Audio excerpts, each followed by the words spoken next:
My name is Ahir Shah. We'll clear up the obvious to begin with. I realize that I sound as though I've been colonized by my own voice.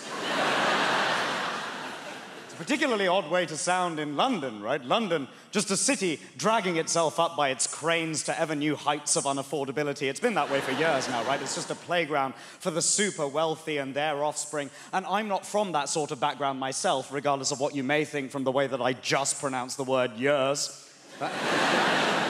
I'm not, it's just a voice. This is genuinely true. During the last year for which I have available data, the high school I went to sent more people to ISIS than Oxbridge. Let you guess which way I went?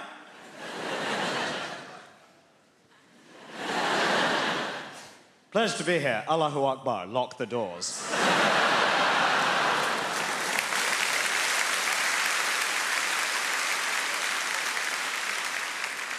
You might think the last line's obviously a joke. I'll get letters.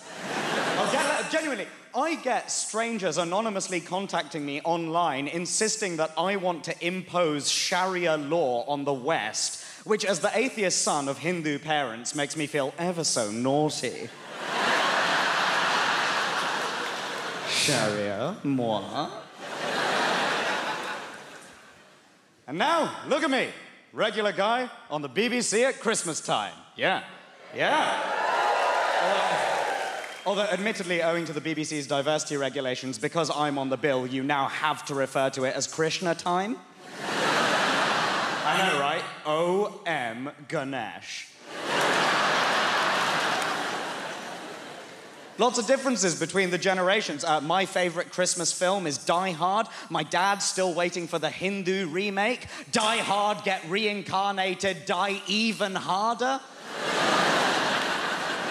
It's been an interesting time this year. Lots of changes in my area at the moment, right?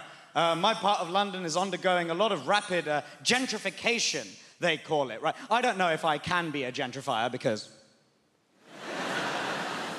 I've gentrified places in the past. I work in the arts, don't get me wrong, right? I remember a while ago I lived in a place called Streatham in South London, and when I came towards the end of my tenancy, I remember walking to the station and realizing that overnight a minicab office had been replaced by a vegan bakery, and I was like, my work here is done.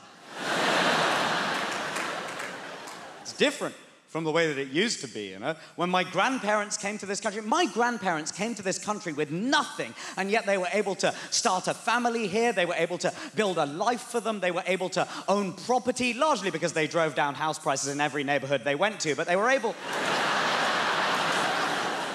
Property. It's not like that anymore for the different generations, right? So what do the young people do? You wait, you're probably watching this at home, all the generations together at last at Krishna time. Huh?